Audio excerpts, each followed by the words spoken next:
Hoje a gente vai falar sobre expansão térmica. Opa, deixa eu... Aí. Bom, o que é expansão térmica? Primeiro, eu cheguei até a fazer uma prévia na semana passada, mas eu acho que vale a pergunta de novo, né? Já aconteceu isso com vocês de vai tomar um café e coloca café dentro do copo e ele dá uma trincada? Igual tem esse copo aí da figura. Ou trincar ou quebrar mesmo. Vocês já viram como é que é esse quebrado por conta de temperatura? Já aconteceu com vocês? Ou já viu acontecer alguma vez isso? E é engraçado que ele quebra certinho. Se você olhar, parece que assim, ele não sobra pedacinho de vidro, né? Quando você quebra no chão, ele estilhaça. Quando ele quebra desse jeito, parece que foi uma serrinha que passou e cortou certinho o vidro. Alguém já presenciou esse tipo de situação? Eu não. Bom, ele é muito comum quando você coloca algo quente no copo de vidro, por exemplo, café. Às vezes você coloca o café e ele está muito quente, às vezes o copo pode trincar. Ou então, o copo está em cima de uma bancada, às vezes aquelas de pedra, né, que elas ficam mais frias. Aí, a hora que você põe o café, ele trinca desse jeito. Isso pode acontecer, tá? Não é sempre que acontece. Ou uma outra situação, você bebeu café quente no copo, depois você coloca água gelada no copo também.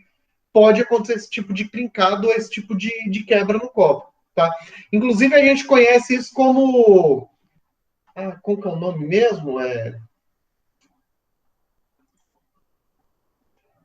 Choque térmico é o nome. Quando o copo está muito quente, aí você coloca algo frio e aí ele dá esse trincado. Mas a pergunta é por que acontece esse efeito no copo? Então, primeiro vamos explicar o que é a expansão térmica ou dilatação.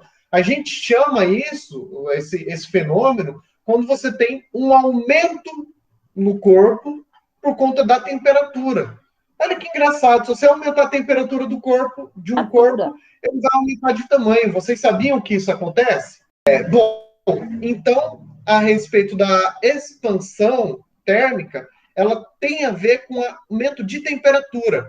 Essa expansão, esse aumento, ele ocorre por quê? Lembra quando nas semanas anteriores a gente falou sobre temperatura e temperatura tem a ver com a agitação das moléculas? Se aumenta a temperatura, aumenta a agitação das moléculas? Então, se aumentar essa agitação, vai aumentar também a distância entre os átomos. Se aumentar a distância entre os átomos, o corpo aumenta de tamanho. Então, essa figura aqui, ó, ela vai representar exatamente isso. Ó. Então, aqui, pense como se fosse a molécula de água, né? Como se fosse um copo cheio de água. Então, por conta da temperatura, as moléculas, elas se agitam para todos os lados.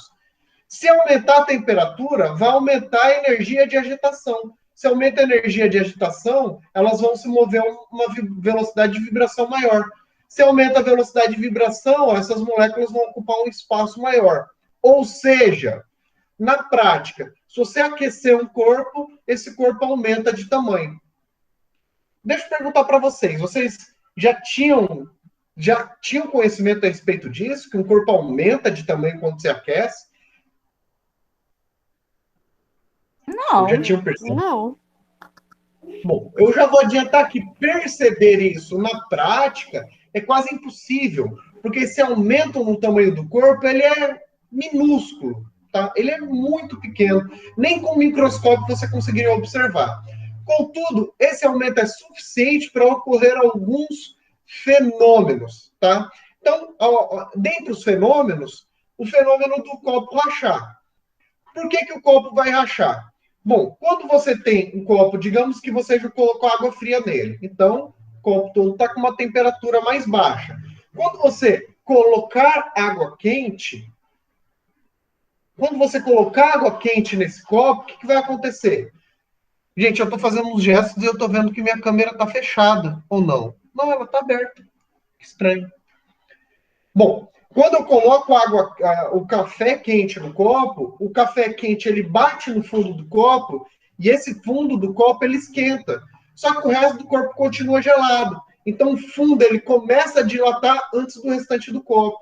Então, como ele dilata antes do restante do copo, você cria uma situação de instabilidade. É como se o fundo ele dilatasse antes do resto do copo. E acontece do copo acabar trincando por conta disso, porque o vidro ele é um material extremamente, digamos assim, duro.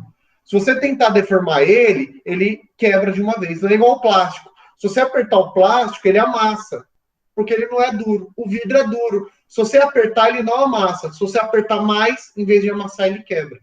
Então, é isso que acontece.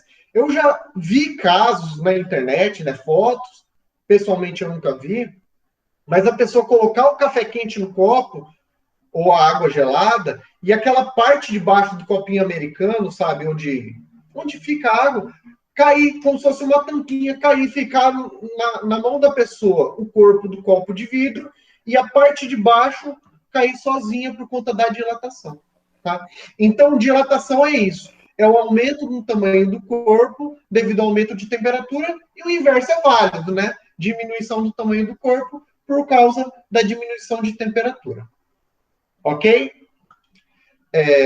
Isso pode ocorrer com qualquer tipo de material. E se você colocar temperaturas muito diferentes em contato, ocorre o que chamamos de choque térmico, que é o nome do fenômeno, né, que faz o copo de vidro rachar. Eu vou até voltar lá na imagem, ó. Essa imagem aqui é um exemplo, aqui rachou bem no meio. Às vezes acontece de cair essa parte de baixo do copo e sobrar só a parede lateral do copo. Deu para entender o que é, então, esse fenômeno da dilatação ou expansão térmica, gente?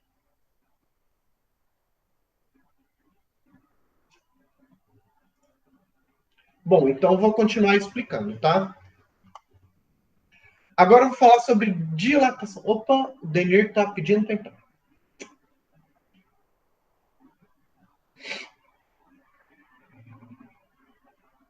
Bom, agora eu quero falar a respeito da dilatação linear.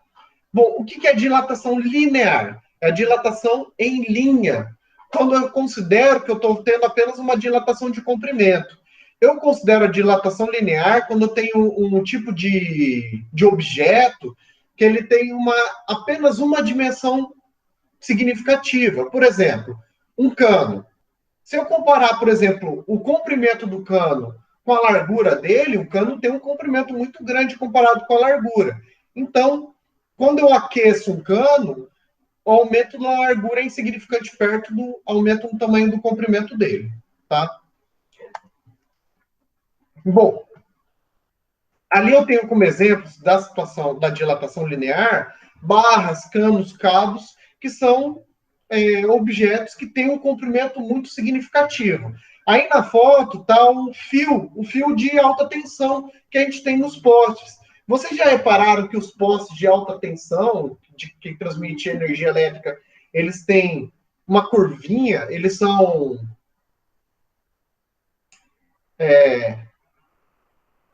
abaulados, eu acho que fala, né? Que você tem. Eles não ficam esticados, eles ficam com essa barriga no fio. Vocês já repararam isso no poste? Sim. Por que eles ficam desse jeito? Exatamente porque o engenheiro, na hora que ele monta o sistema de produção de energia, ele precisa prever variações de temperatura. Se a temperatura ambiente aumenta muito, o comprimento do fio aumenta. Então, ele aumentaria essa folga. Não seria um problema. O problema é se esfria. Quando esfria, a tendência é diminuir o comprimento. Então, se você tem um fio reto e começar a diminuir a temperatura, pode aumentar a tensão nesse fio a ponto de fazer ele arrebentar. Então, esses fios de alta tensão, eles têm essa folga exatamente para prever a dilatação, nesse caso, a contração do fio de alta tensão. Tá? Então, no caso, eles precisam de espaço para não rebentar? Exatamente, você dá um espaço extra para, se ele diminuir de tamanho, ele reduz o espaço, mas ele não começa a se esticar. Se você pegar um cabo e puxar cada um lado para um lado, o cabo ele pode arrebentar. O fio de alta tensão poderia acontecer isso se não fosse previsto esse espaço para dilatação. Ah, sim. Outro exemplo que nós temos é linhas férreas. Hoje em dia está em desuso aqui no Brasil, infelizmente, né, o transporte por ferrovias, mas em ferrovias a gente tem o trilho do trem, um comprimento extremamente grande. Você tem ali barras de ferro de comprimento extremamente grandes por onde passa o trem. E de trechos em trechos, você vê que vai ter esse espaçamento aqui. É como se fosse uma junta que permite a dilatação da via férrea. Então, aqui, ó, vocês estão vendo essa imagem do lado, a linha férrea tudo torta? Será que o engenheiro que projetou estava bêbado ou aconteceu alguma coisa de errado ali? Estranho, não é? É. Se vocês repararem ali a vegetação do lado, passa a impressão que parece que passou uma queimada ali, né? Olha lá no fundo, que a vegetação parece que está queimada, e aqui perto do fundo da imagem também, ó. Aqui tem um mato meio seco, mas aqui parece que está queimado, ó. Eu vou dizer o que eu acho que pode ter acontecido. Talvez tenha acontecido a queimada aqui na mata ao lado da ferrovia, e por conta do fogo aumentou muito a temperatura, e esse aumento de temperatura tenha causado isso na via. Como dilatou mais do que o engenheiro previu, aí não tinha para onde a linha se dilatar, então ela começou a entortar. Se não tiver espaço para dilatar, ela acaba entortando dessa maneira. Então, para isso que existe esse espaço aqui, ó, de trechos em trechos, porque esse espaço permite a dilatação da via férrea em dias muito quentes. Ok? Então, ó, eu estou falando de fenômenos, efeitos que estão relacionados com a dilatação, e aqui o caso é a engenharia básica, né, que precisa se preocupar com essa dilatação. Tudo bem? Dilatação linear. Poxa, professor, você falou que não ia trabalhar matemática, e não vou. Mas eu acho importante, pelo menos, mostrar que existe uma equação, tá? Essa equação, ela existe, mas eu diria até que ela é pouco cobrada, tá? Inclusive, provas de Enem, eu não lembro quando foi a última prova de Enem que apareceu uma equação, que você, um exercício que você precisa resolver uma equação de dilatação linear, certo? Mas, assim, existe. O que é essa equação? Por que eu estou apresentando aqui? Porque ela tem uma importância para a gente saber do que depende a dilatação dos corpos. Ela foi obtida experimentalmente, certo? E essa dilatação, ela depende de 3 características do corpo. Depende do comprimento inicial do corpo, ou seja, quanto maior ele, mais ele dilata. Depende do material. Esse alfa aqui é um chamado de coeficiente de dilatação. Existe uma tabela que mostra o alfa para cada tipo de material. Então, uma barra de cobre dilata diferente de uma barra de ferro, que dilata diferente de uma barra de alumínio, e assim por diante. Tá? Então, os diferentes tipos de materiais produzem diferentes níveis de dilatação. E vai depender, obviamente, da variação de temperatura, né? Quanto mais aquecer, mais vai dilatar. Entendido? Então, foi para isso que eu mostrei essa equação, porque mostra essa dependência, do que depende a dilatação dos corpos. Tudo bem até aí, gente? Posso continuar? Pode. Certo. Aqui eu quero falar sobre a lâmina bimetálica. Seria uma aplicação tecnológica, que hoje em dia não é tão tecnológica assim, né? Porque é uma tecnologia antiga, que está relacionado com a dilatação. Bom, como o nome diz, bimetálica, porque é formada por 2 metais diferentes. Então você tem uma barrinha, digamos assim, formada por 2 metais de materiais diferentes. Como são materiais diferentes, ao aquecer, cada metal tem uma dilatação diferente. E por causa disso, a barra ela vai entortar se você produzir um aquecimento nela. Por quê? Esse metal de cima, ó, ele dilatou mais. Então, o comprimento dele aqui, por conta da curva, como ele está na parte externa da curva, esse metal cinza, ele tem um comprimento maior. Se eu desgrudar um do outro, a barra vermelha ela é menor. Só que aquelas eram do mesmo tamanho. O que acontece? Porque a curva de fora faz com que esse comprimento seja maior. Então, o que a lâmina bimetálica faz? Quando você produzir um aquecimento, a lâmina bimetálica ela vai entortar. Para que serve entortar? Aí eu tenho aqui uma figura que vai mostrar uma aplicação da lâmina bimetálica. Uma das. Isso aqui é um sistema de alarme de incêndio. Como é que ele funciona? Ele possui uma lâmina bimetálica aqui, ó. Então, aqui vocês estão vendo que tem a lâmina, aqui tem um ponto que não tem contato e aqui é uma fonte de tensão, por exemplo, uma tomada. Só que ele está aqui fora de contato, tá vendo que não está encostando? Se não está encostando, não passa corrente elétrica. Se não passa corrente elétrica, o alarme fica desligado, tá? Ele não toca. Só que digamos que tenha fogo, tá? O ambiente pegando fogo, o ambiente ficou muito quente. Se ele ficar muito quente, ó, essa lâmina aqui é a lâmina bimetálica, ela vai entortar, igual aqui entortou. Ó. Só que no caso ali, tá invertido, né? Ela vai entortar para cima. Quando ela entortar para cima, esse pedaço aqui ó, vai entrar em contato. Quando entrar em contato, fecha o circuito, vai passar corrente elétrica e vai tocar o alarme. Então é desse jeito que funciona esses alarmes, que é esse sininho, né? Passou corrente elétrica, ele vai tocar o sino, e aí com isso você vai saber, né, que algo está de errado, porque a função dele é tocar no momento que tiver uma altíssima temperatura. Outra aplicação de lâmina bimetálica, sabe aquelas lâmpadas de Natal, de pisca-pisca? As antigas, né? Que elas, elas ficavam piscando, né? A hora que passa corrente elétrica, elas acendem. Como é que elas funcionam? Dentro delas tinha uma lâmina bimetálica como essa daqui. Então, a hora que passa a corrente elétrica, ela liga. Só que a corrente elétrica faz aquecer.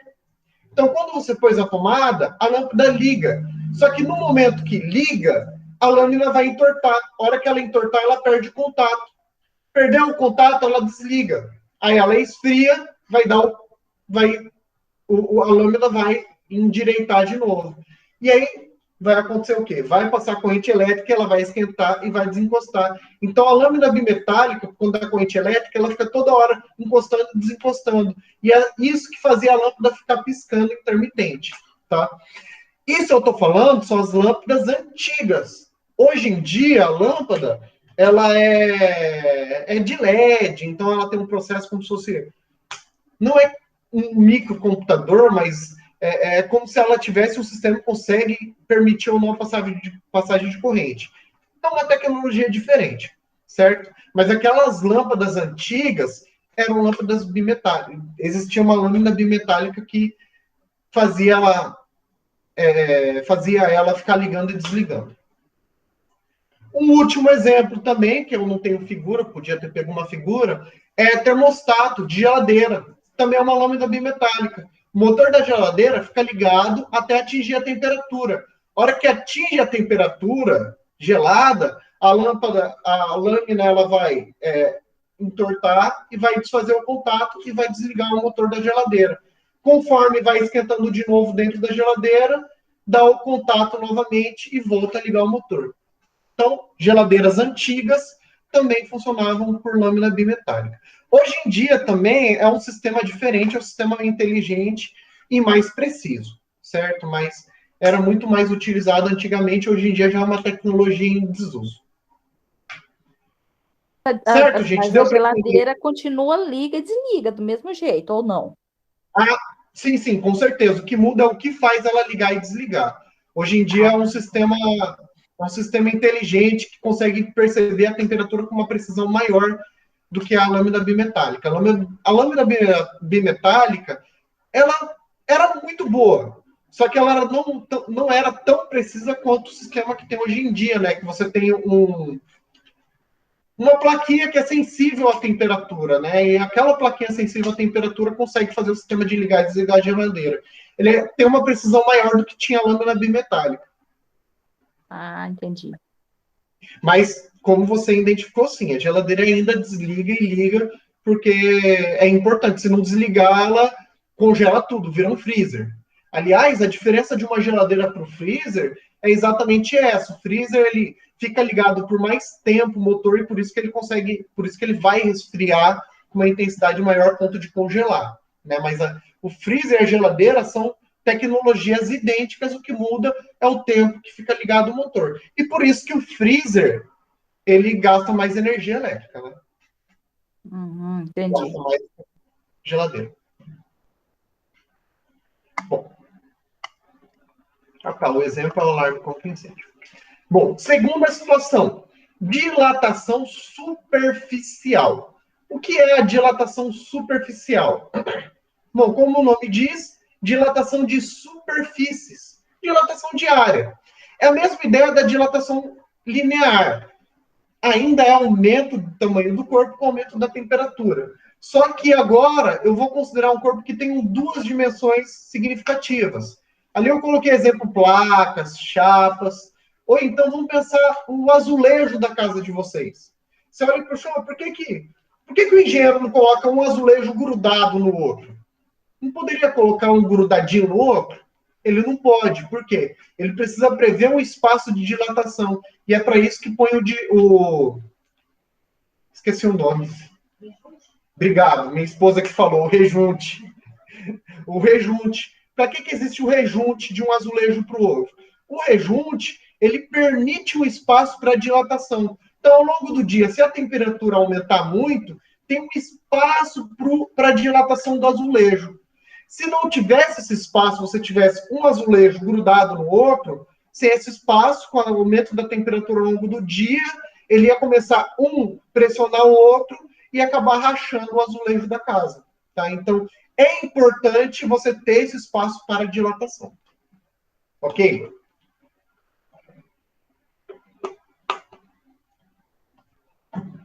Tinha algum exemplo que eu ia comentar agora, só que eu esqueci. Se for importante, eu lembro depois. Tá, mas deu para entender a importância de observar a dilatação superficial? Era importante, acabei de lembrar. Eu comentei agora há pouco com vocês que essa dilatação é mínima. Vamos dizer, um azulejo ele vai aumentar o tamanho em 1 milímetro quadrado. Não, às vezes até menos do que 1 milímetro, 1 milímetro quadrado que ele vai aumentar. Poxa, 1 milímetro é isso. Aqui um fio de cabelo é maior do que 1 milímetro. É mais ou menos a mesma ordem de 1 milímetro. Pois é, por isso que a gente não consegue enxergar, por isso que a gente não consegue medir e observar a dilatação. Contudo, esses fenômenos, esses efeitos, eles ocorrem de rachar o piso nessa mínima dilatação que tiver. Se você não tiver espaço para o azulejo dilatar, ele acaba rachando, mesmo sendo muito pequena essa dilatação. Certo? Então, por isso que eu falei, a dilatação, você nunca vai conseguir ver a dilatação nesses objetos. Mas se você não prever, se o engenheiro, na hora de montar, não prever, vai rachar, vai ter problemas. Inclusive, aí na imagem, ó, tem duas imagens. Essa mais de baixo, ó, é uma calçada. A calçada ali dá para ver que aparentemente não colocaram o espaço correto para dilatação e num dia muito quente ela acabou dilatando e acabou rachando e quebrando, né? Bom, no caso da calçada tem outras coisas que podem fazer o piso quebrar, né? Por exemplo, árvores, né? A raiz de árvore às vezes causa isso na calçada. Então, não é sempre que uma calçada quebrada é por conta de dilatação. O que eu estou querendo dizer é que pode acontecer se a pessoa que executou a obra de fazer a calçada não prever um espaço para dilatação. Bom, porque eu estou intrigada, professor. O rejunte, mas o rejunte não tampa. Como que vai passar o ar, a dilatação e não vai rachar o piso? Muito bem observado. O rejunte, ele não é do mesmo material que o piso. Ele é um material, digamos assim, maleável. Não é maleável a palavra que eu queria encontrar, mas ele é um material, digamos assim, mais fofo, digamos assim. Então, obrigado, minha esposa falou aqui. Ele é um material poroso. Então, quando o piso ele começa a apertar o rejunte, ele consegue receber essa pressão do piso. Então, ele consegue apertar, mas ele não estraga. Ele é como se fosse uma almofadinha ali. Eu não falo almofada porque não é uma almofada propriamente dita, tá? Ele é de um material um material sólido, digamos assim. Mas ele tem essa capacidade de receber a compressão do azulejo sem estragar. Ah, entendi. Ok? E aqui em cima, ó, o piso, se ele quebrar, fica feio. Tudo bem, não é um problema tão grande. Só que essa imagem de cima, ó, isso aqui é uma junta de dilatação de ponte. Cara, se ponte começar a rachar, aí o problema já é muito maior. Então, na hora de construir uma ponte, dentre várias preocupações que o engenheiro precisa ter, ele precisa prever esses espaços para dilatação. Então, se algum dia vocês... Bom, claro que pontes muito grandes. Às vezes, pontes pequenas, eles não preveem isso. Mas se você for, por exemplo, pensar na ponte... A ponte Rio-Niterói. Eu nunca passei pela ponte, né? Só passei de avião. Mas é uma ponte que liga duas regiões do Rio de Janeiro. É uma ponte de mais de quilômetro de comprimento. Poxa, aquela ponte, o engenheiro precisa prever esses espaços para dilatação, se não tem problemas graves. Então, às vezes você vê no chão espaços, um espaço de uma parte para outra, às vezes você vê no parapeito ali que tem um espaçamento, por menor que seja, para permitir a dilatação do piso. Ok? Ok. Já tinham reparado isso? Ou nunca pararam para pensar? Não. Bom, se algum dia vocês virem um espaço na ponte, não, ela não está quebrada, não foi mal executada. Ela precisa desse espaço, senão ela pode ter problemas de estrutura. Bem, a equação da dilatação superficial é parecida com a da equação linear, né? Mais uma vez, eu estou apresentando a equação, mas eu não vou cobrar o cálculo de vocês. Então, temos aqui, do que depende a dilatação superficial?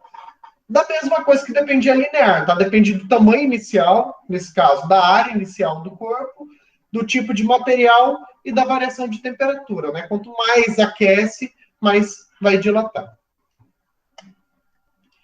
E, por último, dilatação volumétrica. Agora, eu estou falando da dilatação em 3 dimensões, dilatação de volume. Por exemplo, se eu tiver um bloco de paralelepípedo, bom, ele tem 3 dimensões importantes, então eu vou considerar a dilatação do volume dele. E mais importante, líquidos. Líquidos só tem sentido você analisar a dilatação de volume deles. E um detalhe, líquidos, por serem estruturas mais com uma ligação molecular menor, ela tem uma expansão muito maior do que materiais sólidos. Dilatação de líquidos é mais fácil de observar. Talvez vocês já tenham observado ou visto em algum momento. Está aquecendo água e de repente você vê que ela começa a subir o nível na panela. É a dilatação do líquido. Parte daquele subir de nível é a dilatação do líquido, dilatação que a água está sofrendo. Então, basicamente, temos um aumento no volume do corpo, volume da água, volume do líquido, por conta do aumento da temperatura. E o contrário também é válido, né? Diminuição no volume, no tamanho, a partir da diminuição de temperatura. Tudo bem, gente? Tudo bem. A equação de dilatação volumétrica, parecida com a equação da dilatação linear e a dilatação superficial. Esse coeficiente, chamado de coeficiente de dilatação volumétrico, depende do tipo de material. As substâncias líquidas têm um coeficiente muito maior do que substâncias sólidas, e por isso que os líquidos dilatam mais do que sólidos. Então, depende do volume inicial, do tipo de material e do tanto que está aumentando a temperatura. Ok? Gente, sobre dilatação, sobre o fenômeno de dilatação, basicamente era isso que eu precisava discutir com vocês. Eu quero falar sobre dilatação anômala da água. Vocês já aconteceu de vocês colocarem uma garrafa de água ou até de cerveja na geladeira, no freezer, né? Ah, quero deixar bem geladinho. Aí você esqueceu lá e a hora que foi pegar, tinha estourado a garrafa? Já. Inclusive, essa figura é exatamente a situação. Uma cerveja que estourou. E, nossa, e aqui em casa, vira a volta, acontece isso. Vira uma lambança o freezer, porque espalha para tudo quanto é lado. Agora, não é estranho? Se você diminui a temperatura, não era para diminuir o tamanho? Por que estoura a garrafa? Qual que é o motivo de estourar a garrafa? O fenômeno, acho que já dá para a gente ter uma ideia, que fala ali, ó, dilatação anômala. Quer dizer, existe uma anomalia com a água que a gente vai discutir agora. O que é essa anomalia? A água, ela tem um comportamento diferente das demais substâncias. Ela, em vez dela aumentar com o aumento da temperatura, ela vai diminuir. Então, se você aumentar a temperatura, ela vai diminuir o volume. Se você aumentar a temperatura, ela vai... Desculpa, se você diminuir a temperatura, ela vai expandir, ela vai dilatar. Então, por isso que o comportamento é normal. A água, ela tem um comportamento diferente de todas as outras substâncias. Então, quando você diminuir a temperatura da água, ela vai expandir muito. Só que isso não acontece em qualquer faixa de temperatura. Isso acontece apenas entre 0 graus e 4 graus Celsius. E detalhe, em 0 graus é exatamente a temperatura que a água congela. Então, quando ela está perto do ponto de congelar, ela vai expandir e vai expandir bruscamente. Por que acontece isso? Acontece por causa do tipo de ligação molecular que tem na água, chamado de pontes de hidrogênio. Quando ela chega a 4 graus, as moléculas de água se aproximam tanto que é uma quebra dessa estrutura molecular. Quando quebra essa estrutura, ela acaba aumentando, expandindo muito rapidamente. Então, entre a temperatura de 0 e 4 graus, a água ela faz o inverso das demais substâncias. Ela dilata com resfriamento e contrai com aquecimento. E é uma coisa interessante, e por causa disso, o gelo tem densidade menor do que a água. O que é densidade? Densidade é uma característica na qual o corpo ele relaciona a massa do corpo com o volume que ele ocupa. Então, ter menor densidade significa que o corpo pesa menos numa mesma área. Por exemplo, se eu pegar um balde, encher o balde de pano, e o mesmo balde eu encher com água, qual dos dois é mais pesado? A água? A água. Exato. Porque o pano, ele vai pesar menos do que a água, porque o pano tem menor densidade, certo? Isso quer dizer densidade. E geralmente substâncias, quando elas são congeladas, em geral, essa substância no estado sólido tem uma densidade maior do que ela mesma no estado líquido, menos com a água. Com a água isso não acontece. O gelo tem densidade menor que a água. E que consequência isso traz? A consequência disso é que o gelo boia na água. Quando você tem uma substância que tem densidade menor do que o líquido, um objeto, corpo que tem densidade menor que o líquido, ele boia. E é isso que acontece com o gelo.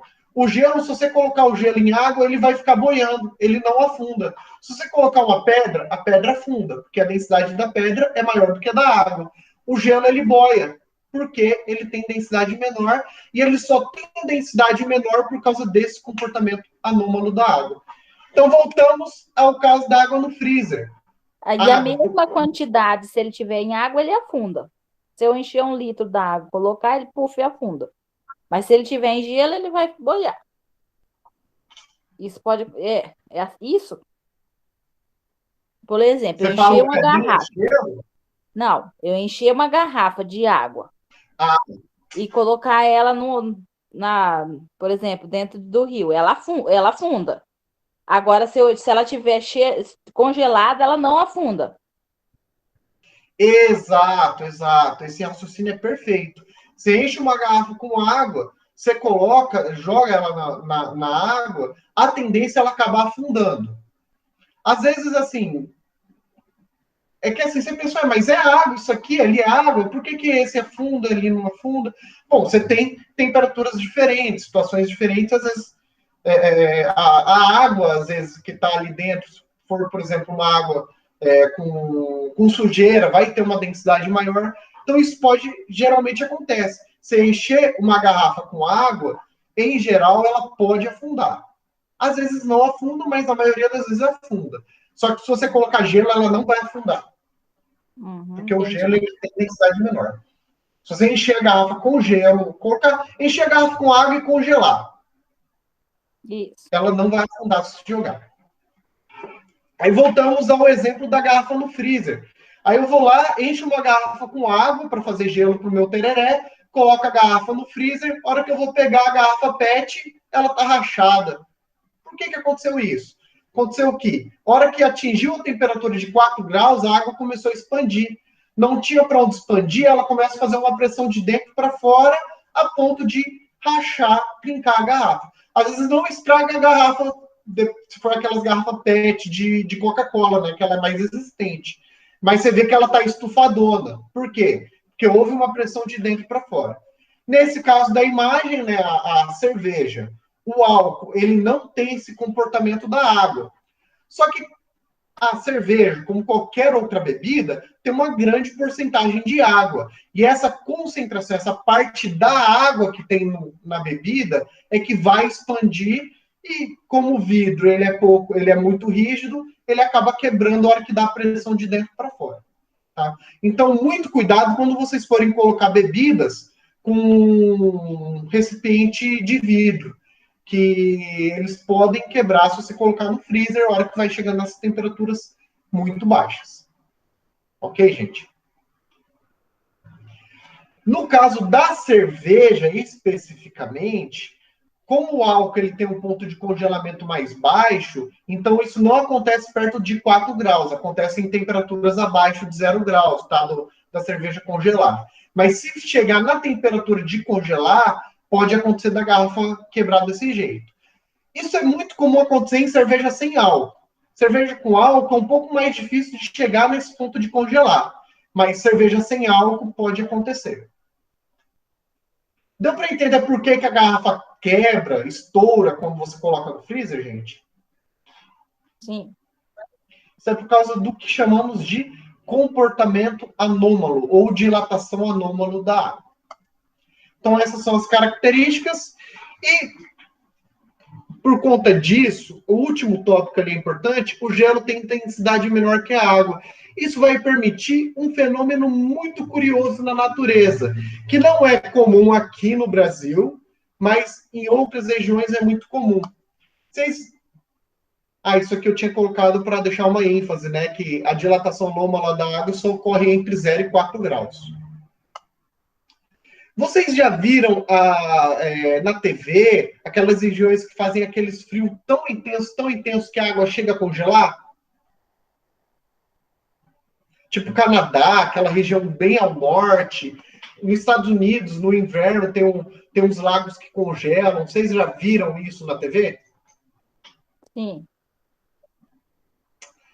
Agora, e os animais, os peixes que vivem na água, eles morrem? Tadinho, eu não tinha pensado nessa parte. Pois é. Só que aí vai o curioso. Eles não morrem, porque o lago ele não congela por inteiro. Ele congela apenas a superfície dele.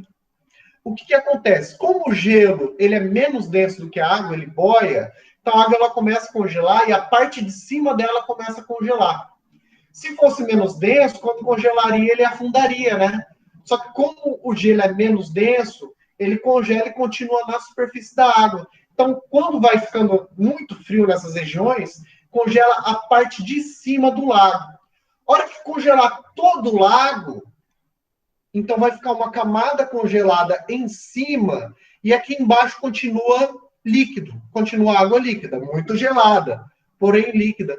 E olha que curioso, o gelo ele é um bom isolante térmico. Como ele é um bom isolante térmico, no momento que congelou a superfície do lago, a parte de baixo aqui fica mais quente do que a parte de cima, do que a parte externa, né, o exterior. Então aqui, digamos, está uma temperatura de menos 10 graus Celsius, menos 15 graus Celsius. E aqui no lago está uns confortáveis 0 graus Celsius, 1 grau Celsius, 2 graus Celsius. Na verdade, ainda é muito gelado, né? Mas ainda é quente o suficiente para a água continuar líquida. Então, os peixes e demais animais que vivem nesses lagos, eles não morrem porque a água continua líquida. E é claro que eles são adaptados a essa temperatura muito baixa. Então, assim, a água fica muito gelada, mas a água não congela por inteiro. Aliás, eu já vi, inclusive na TV, eu vi em desenhos animados, né? Que tinha uns pescadores que faziam um buraco nesses gelos para fazer pesca. Isso realmente é possível de fazer, ó. Porque você tem um lago totalmente congelado, a superfície, só que você tem um buraco aqui, ó, no qual abaixo está em água líquida. Então, se você precisar pescar, você pode pescar por esses buracos aqui. E, aliás, alguns animais daquela região da Antártida, né, que é muito fria, eles fazem isso, igual os ursos polares. Eles entram nessas brechas para pescar os peixes deles, para eles conseguirem se alimentar. Interessante, né, gente? Por hoje encerramos, ok? Ok. Ok. Boa noite, então, para vocês. Boa noite, professor. Boa noite. Até mais.